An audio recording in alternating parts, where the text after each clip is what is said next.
Today on Empowering Workplaces, we are talking about a better way to think about prioritization with Dr. Dina Kara Shaffer, author of the best-selling book Feel Good Learning and owner of Awakened Learning. Join us.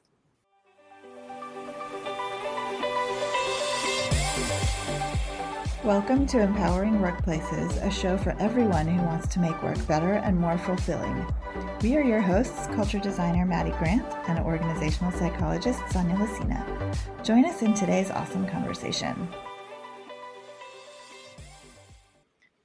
Hi.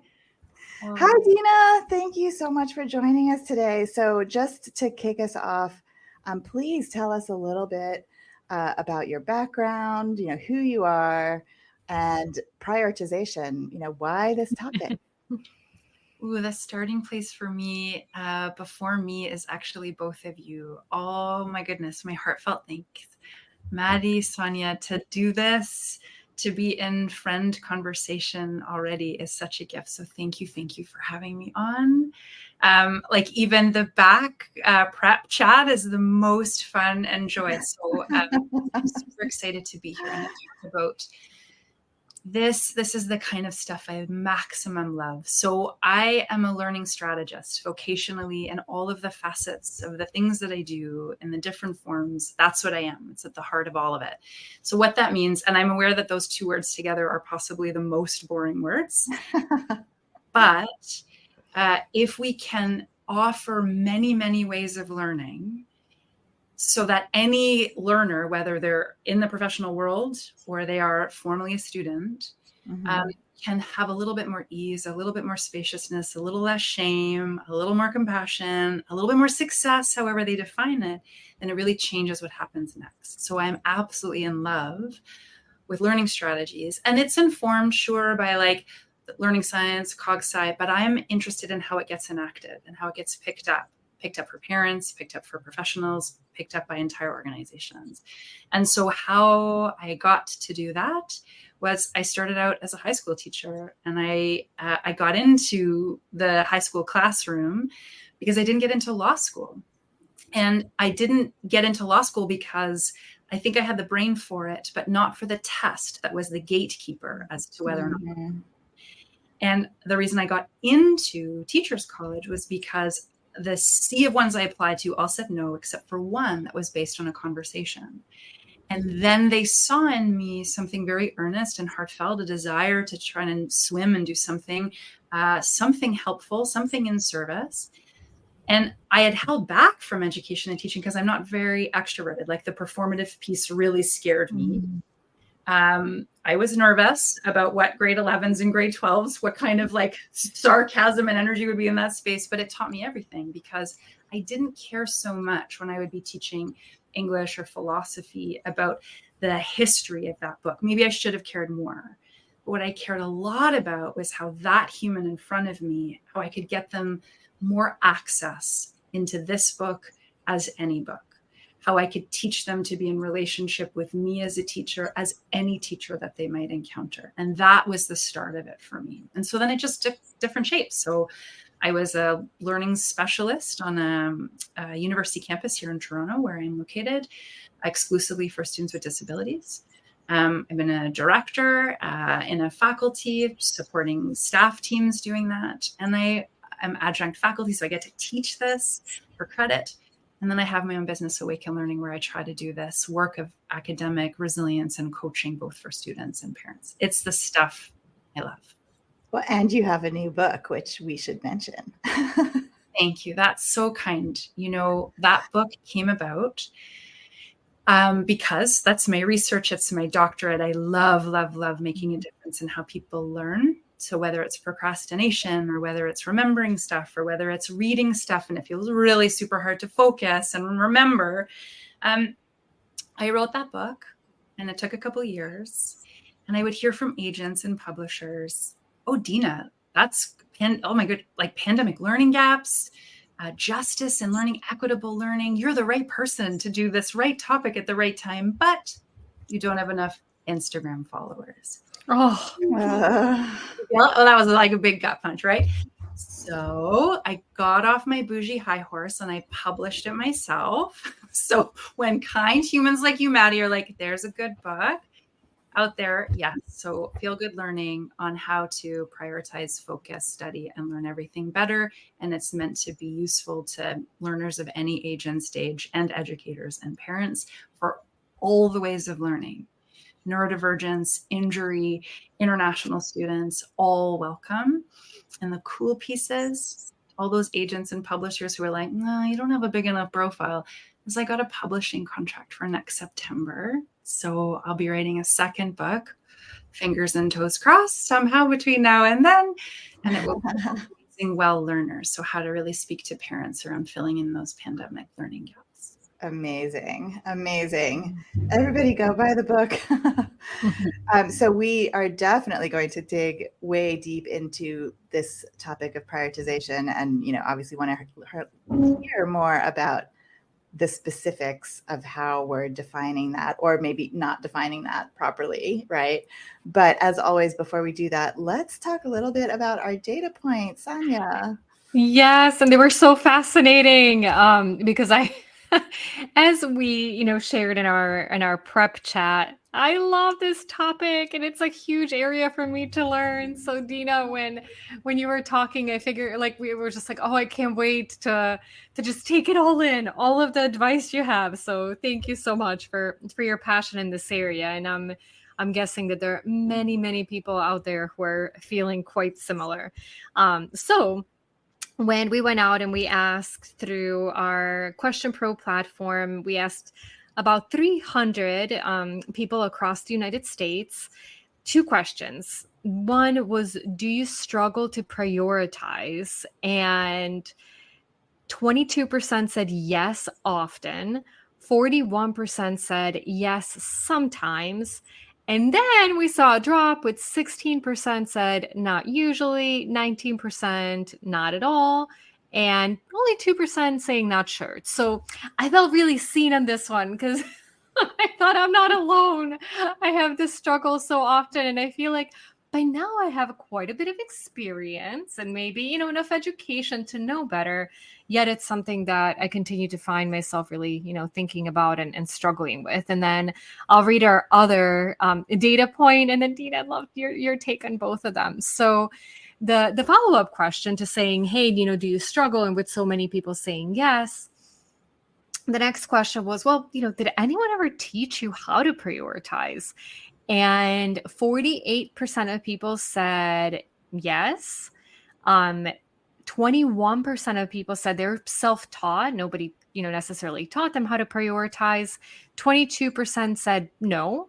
And 9% said, I'm not really sure. Like maybe, what does it mean? What would it look like for somebody to teach me? So Dina, based on all of your research and conversations and just being such a subject matter expert in this area, when you saw this data, what did you think? What jumped out at you? Well, like you, that sense of being less alone. Prioritization is really hard.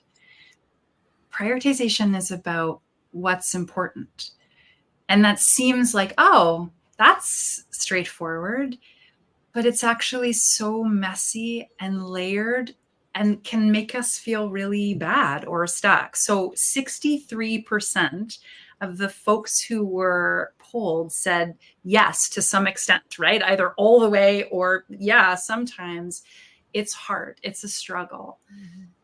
So it's affirming in that way that this kind of conversation is useful, something that is taken for granted, that is assumed like we're supposed to pick it up through osmosis, that we're just supposed to like arrive at a workplace knowing and being skillful, actually is wobbly, full of question marks and full of difficulties. So I think part of why it can be so hard is, one, it's left undefined. It's a word that feels generic. It's a word that's often scolded to us when we're young. You just have to learn how to prioritize. Don't you, what are your priorities? Get your priorities. Like the context to first encounter that word, that languaging, is it's heavy.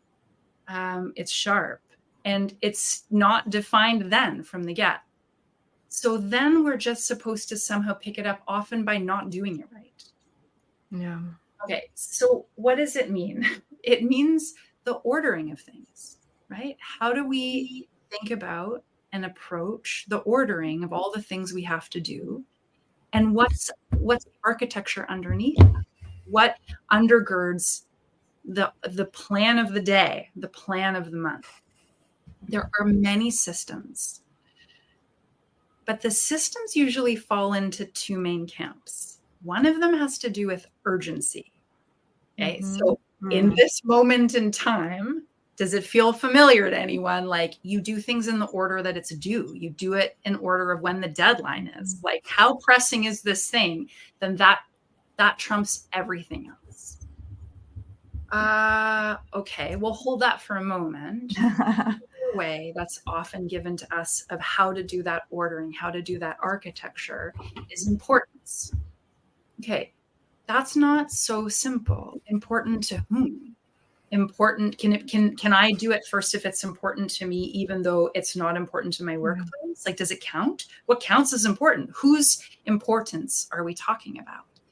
So if we have a matrix that is measuring and guiding us towards the order of our work that's based on urgent, so like, how breathless am I? How frenzied am I? How nervous, stressed, anxious, overwhelmed am I? That's what comes first. And then the other kind of the other variable is around value, that importance aspect. It leaves a lot of question marks, and I really want to pick at those. I really want to disrupt some of that, or like get into the weeds of that, because I think that there are many other ways of uncovering and ordering and inviting people to think about their what's important, even if it's not yet so valued in the larger spaces or communities that they're in. So I think part of the conundrum is what's important and what gets count as that. Yeah, that resonates so much with me. And as you were talking, I was writing those things down. And so recently I've been talking a lot about values, and I've been doing exercises of redefining mine to understand exactly like, what do I prioritize and how does that align with what I value as a person and as a professional? Like, it's just one blend. And then that urgency, there were so many things that were going through my mind when you were saying that. I think one is that sometimes I feel like life is this big game of logic, because you can prioritize and you can understand what you value, but then circumstances around you change, or you get new information, or something new comes up, like a new project at work, or your child doesn't feel well, and all of a sudden you were going to do one thing, but now it's like, well, wait a minute, this is urgent and important, and I didn't create space for this. So like, what do I deprioritize when do I get to something? And to me, there are also, like, thinking work and personal, there's some big things that I'd love to do, and some big things like that really align with my values. And, we were chatting about writing books. And to me, the only book I've ever written in my life was my dissertation. And it was blood, sweat, and tears. I love telling stories. I love sharing knowledge with people, but sitting down and writing something that's such a huge project is something I feel like would be so fulfilling and such a big thing, but it doesn't have a deadline on it, right? It's something nice that I'd like to do when I think I'll have all that time, when I think things will open up. Even articles or smaller things that are more manageable that I write, like our producer for the podcast, she's also on my marketing team at Question Pro, and we're always talking, okay, who writes a blog post, who writes a Forbes article, which one's more important, like. It is this constant game of logic. And to your point, I think sometimes urgency is tricky, because when something's urgent, it drives us to do things that maybe are not as meaningful. But then when we don't put deadlines on some things that are really important, they can so easily slip away. Like, I was thinking one thing that I'm right. Exactly. Like, one thing that I'm always like more in the personal end, because I do think that there's, obviously the big blend between both, is I adore my son, and he is objectively like the most important human in my life. And there's some things that, I'd like him to learn how to swim. I'd like him to learn how to ride a bike, but there's no deadline for it, right?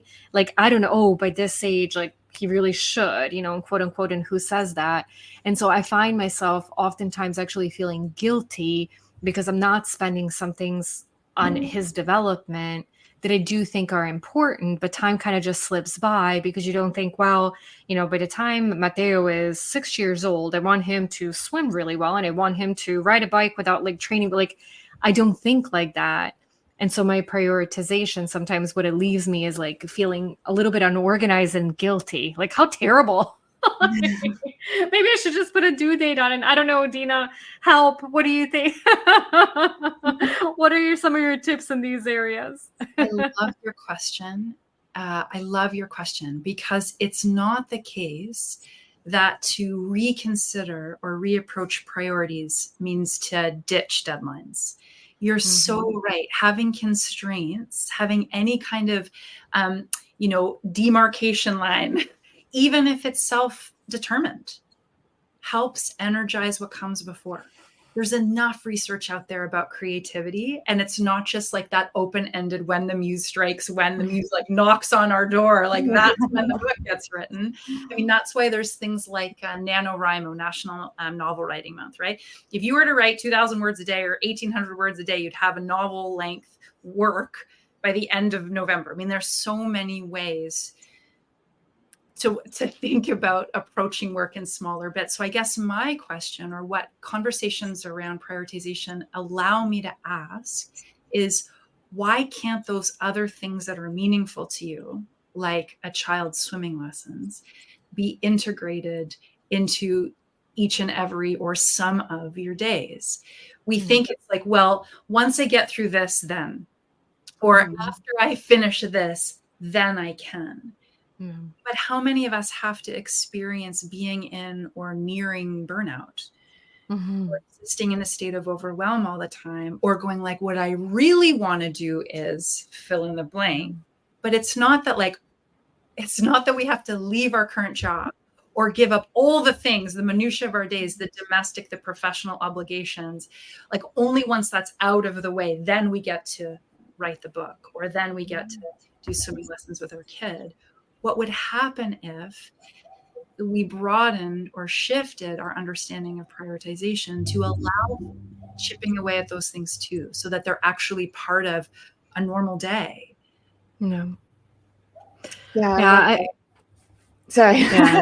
No, we both said we were saying the same thing. I was just going to say what's popping into my head related to my perspective in terms of workplace culture is one of the things we think about a lot in our work, my partner and I, is the idea of competing commitments.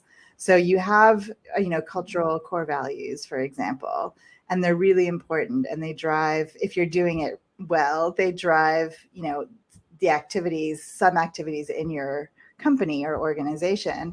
But some other things that might actually be equally as important can get left behind in a way. And it just seems like a very similar thing to what you're saying, is that these competing commitments are actually equally valid, but there's no space for even talking about what they are necessarily, or naming them.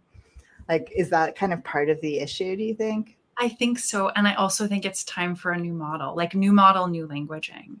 So I think we move away from that black and white. We move away from either or. We move into language of alongside and to normalizing. That's a really tough spot to be in when two things feel equally important, right? And that there is no metric that's actually going to get us through there. So what do we turn to? What can we actually use to get us out of that? So I'm done with the like good old urgent, important Eisenhower matrix. The matrix. I'm done with. It's not that it doesn't have a place, but if it's leaving you with the other list of like loves or hopes that are never getting tended to, then like that's a bit empty for me, because urgent is one variable and that value, but it's seldom value to self. It's usually value to another. Those are allowed, but what about meaning, right? What about meaning? What about health? What about any kind of humane fullness of life? So I'm like, first draft, let me see how you feel about this, is instead of that matrix is a wheel. So I'm really thinking about all that I'm learning through decolonization, through relationship as first principle, of the shape of something that is not so delineated, but actually much more spacious, expansive. And so in this wheel that I'm proposing, priority wheel, we would have, in no particular order that you could move between, but what if in a day or in a morning we did something that, sure, we had to do? Something we had to do. We had to move forward towards this, big project. We had to get our boss, our team, our colleague, this thing that we promised. We had to honor some commitment. And then there was also something that we should do. So I really should start chipping away at the second book, because that March 31st deadline is going to come. And even though it's not here now, and I don't have to do it today, I should, whether I want to or not. Ultimately, I want to, but maybe not in this moment. If I just did a portion of it. But then what if I also included in the same morning something that felt good? So not necessarily even asking, do I want to? Am I in the mood? I know right now, so I live in a quite northern climate. Right now it is gorgeous, golden, sunny, vitamin D streaming. It would feel good, whether I want to or not, to go outside for a 20-minute walk around a couple blocks. I'm not going to ask myself want. I'm going to do it because it's going to contribute to feeling good. And then what if I also included in this priority wheel something I want to do, like full permission want. I want to, I don't know, look, so it's Canadian Thanksgiving soon. I want to look at what I'm going to serve. We're having a potluck. I kind of want to do that. I want to figure out what we're going to do. Or I want to play with my dog. She's kind of ridiculous and kind of wonderful, both. But then what about another thing, which is like the dreamy, delicious in? So Sonia, to your point, that like wanting to write a book that isn't blood, sweat, and tears dissertation, but the book that's like, ooh, the soul project. Yeah. So what if I also got to chip away at that? Or maybe it's like my little Etsy site on crafting, or maybe it's, I want to start a full, beautiful, gorgeous blog, whatever the want is, unapologetically, unabashedly, I want to do something of that. I want to touch that today. And so what if there was no linear order, but as long as we did one of those 5, and then once we did each of those 5s, we did it again, but maybe in a different order. So we were moving through the day, not just based on like, I done all of the urgent things first. What energy am I going to have left for anything else if I do all the urgent things? Right? What sense of purpose am I going to have if I only do things that are important to other people? I mean, talk about a recipe for resentment, right? When I've overextended, I've done all the things for all the other humans, but there's none of me in my day. How does that set myself up for tomorrow or next week if I've just used it all up? I've conserved any energy. So instead of just things that are due soon and just things that are of high value to other humans, what if I moved about the day between activities in a different kind of ordering, a different way of thinking, so that all the parts of myself are honored? And we didn't have to even think about it like mind, body, heart, spirit. Those are beautiful. That's a really nice model, except those aren't really necessarily always separate from each other. Like, what if a heart thing is also a body thing? Or what if a body thing is also a mind thing? So instead, I thought about it just in like a different kind of way. Stuff we have to do, stuff we should do, stuff that feels good to do, not based on want, but something also that we want to do. And then something that's part of our like larger dreaminess. But I don't know, that's my draft. What do you think? It's like throwing a spaghetti against the wall. How did that land? So I mean, I think to me, it is really beautiful. And I think it sets somebody's mind to that, like you were talking about it. And I felt good. Like I felt lighter. I felt happy. I felt like, wow, what a great way to structure the day and what a great way to think about it. And then where my mind went is like, why is it that so often we act so differently than that? Like, is it that we're like hardwired? And again, kind of my like very analytical, maybe type A personality. I was like, oh, I love the idea of a wheel and I love this idea of a checklist. because in some ways it helps me focus on the right things and not drift off to some of these things that are maybe habits that again are, my leader send me a note or there's this urgent thing, because like it's just so wild that a lot of the times we tend to gravitate towards things that are less fulfilling, less meaningful to us. And maybe we even realize at the end of the day, they're going to be less important, but they're just urgent at the time. So in my mind, what I really liked about what you were saying is that it gives some kind of a guideline or a way to create a ritual that in a more methodical way moves us from our current state to a state where we will feel more fulfilled. Because I agree with you. And a lot of times, like, people will say, oh, you wake up in the morning and some of the most important things that, you should prioritize are those big things and the projects. And I'll tell you, as much as I know that, like we were mentioning, I'm like, I do my yoga in the morning, but after that, it's like meeting, like self-reflection, planning, like forget it. Like I have some time because of, I think, the way my teams are set up in the different time zones. A lot of my teams are available first thing in the morning before they sign off. But that doesn't matter. Like, to me, that's like more of an excuse than like a legitimate, like, I feel like I'm giving you a legitimate reason. Like, of course I need to meet with my team. And then it's like coming out of my mouth and I'm like, oh my God, I can't believe I'm saying these things out loud. Because then if I have like 30 minutes at the end of the day, like, ladies, nothing good is happening in this head. I'm like, I'm so tired. I just want to take a break. Like, maybe I can get up and like stretch a little bit because I've been sitting in this chair for so long. So again, I love your idea and I can't wait, for you to continue to bring it to life, because I do think it's that nice balance of finding things that are so fulfilling and help us like spiritually, mentally, like all the different things, but again, are done methodically, not just like, spend more time on this. Like, how? Like, it actually gives you a bit of a guideline for how to create that ritual. Yeah, I really love it too. And I want to share my kind of gut reaction, which is slightly different than Sonia's, but I mean, equally like amazed, of course. But what I love is that, number one, there's more about like the empowering self than there is, like, it's more heavily weighted towards the feel good, like good for you, like want, than there is towards the like things you have to do, right? But because it's more heavily weighted that way, it also feels to me like it has momentum, it has forward movement. It's not just work-life balance where you're constantly stuck trying to juggle, but instead it's like, just feels like it moves like forward and it kind of builds on itself. And, I thought maybe that's just me being kind of, woo-woo, as everybody knows that I am.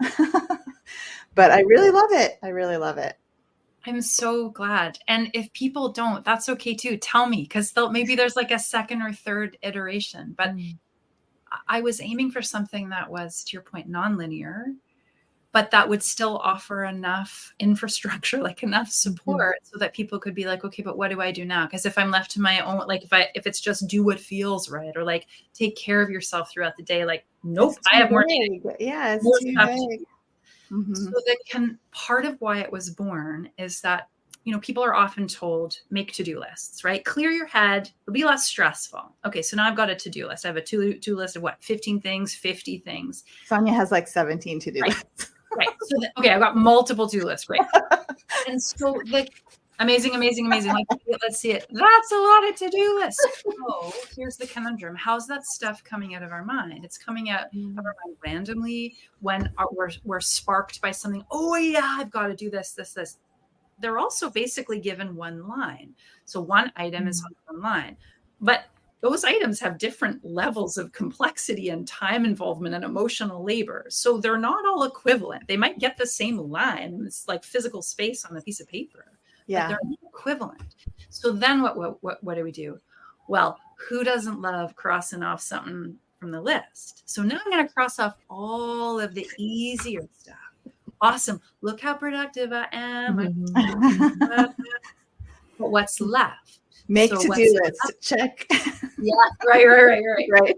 Left on that list are all of the meaty, weighty, complicated, intricate projects. You might remember a project, but that project has its own 13 steps to get done. Mm-hmm. So a to-do list on its own isn't enough. Usually makes us feel badly about all the things we're not doing, makes us feel like we're not doing enough. So that's why I'm so compelled by the second question you asked, which was like, are we being taught? Have you learned? It's like, have you actually learned how to prioritize?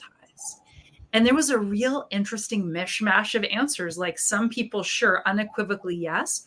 I want to ask them, were you taught one way? Were there many ways to do prioritization? Were you allowed to ask, what does that mean? What does that mean to you?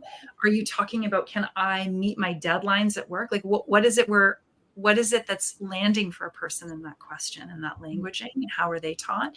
All the people who weren't taught or self-taught, like, was it some sort of osmotic process they were role model to, but was their role model doing the urgent thing? Like they were just go, go, go on it. So I'm so interested, and this is where learning strategies as a field comes in, is it's revealing the how, right? Revealing the how of doing things. I love that there are people out there who are like all about the why. I am all about the how, is you give people access. And it's not that there's ever a singular way. It's not prescriptive. It's not that there is like one set way of, chunking down a project and then tackling it. Oh, no. It's meant to have full agency. It's meant to have the fullness of you and the fullness of your life. But there's some practicality to it.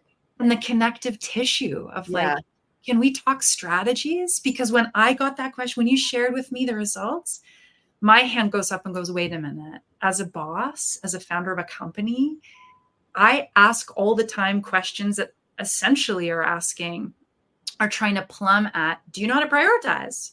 If you're thrown 13 things, that same, like the to-do list, big full to-do list, can you discern what's important? Yeah. Right. How do you manage your time? How do you work best with other people? Like all of that is about competing demands.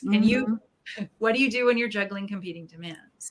So it's an expectation, but do we keep it in the tacit? Do we keep it hidden? Or do we get to reveal it? Do we get to actually talk about it? And Sonia, when I think about you and the time zone meetings, meeting, isn't everybody else at those meetings also so exhausted? Yes. And what if we just all said, is anyone else having a hard time doing like the rest of their life? So I did, Dina, I have to mention, I learned something from a good friend of our podcast a person we had on, his name is Kent Frazier.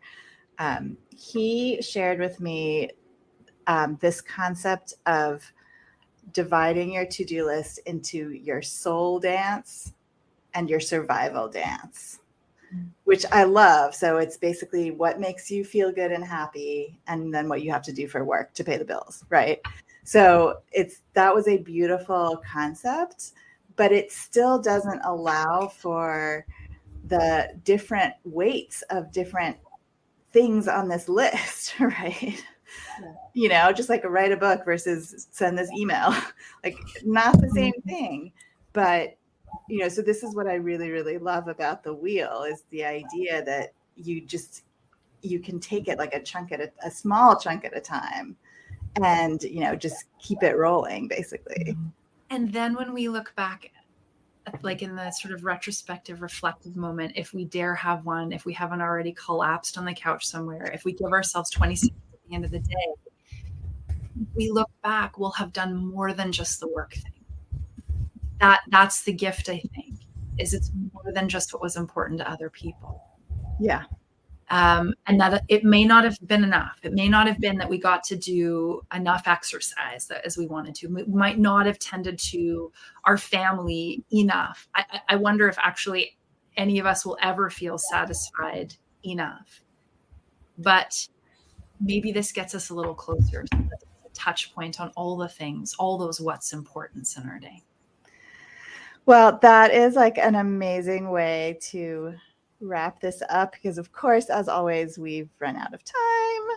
Sonia, do you want to say a quick Last word before Just we a quick thank you. Thank you, Dina. And you gave us so many brilliant things to think about. And I wish this conversation would go on hours and hours, but I think already, like, just the points that you gave me, I think, one, you made my heart happy with different you were beaming through ideas. this whole Yeah. conversation. I could see it.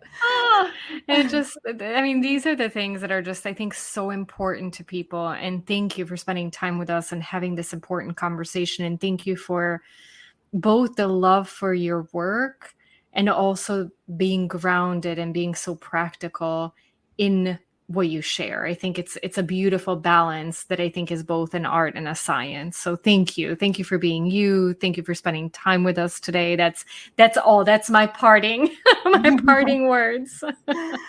You are Yes, thank trying you so much. So, Dina, where can people buy your book? Like, how can they keep in touch with you? Let us know as we You're close so out. wonderful. So starting, and we end as we start, which is gratitude all the way right back at you, both what you're doing in the world and trying to bring more care, a little less stress, a little more joy to how we do our work, our professional and our personal lives. That's such a big deal. So thank you for doing what you're doing. And how can people find me? That is such, again, like every time someone asks, it's such a kindness. So people can find me in a really basic way. I'm on Instagram at Awakened Learning. They can buy my book on Amazon, Barnes & Noble. You can just Google Feel Good Learning and find the most ethical pathway that feels right for you to purchase.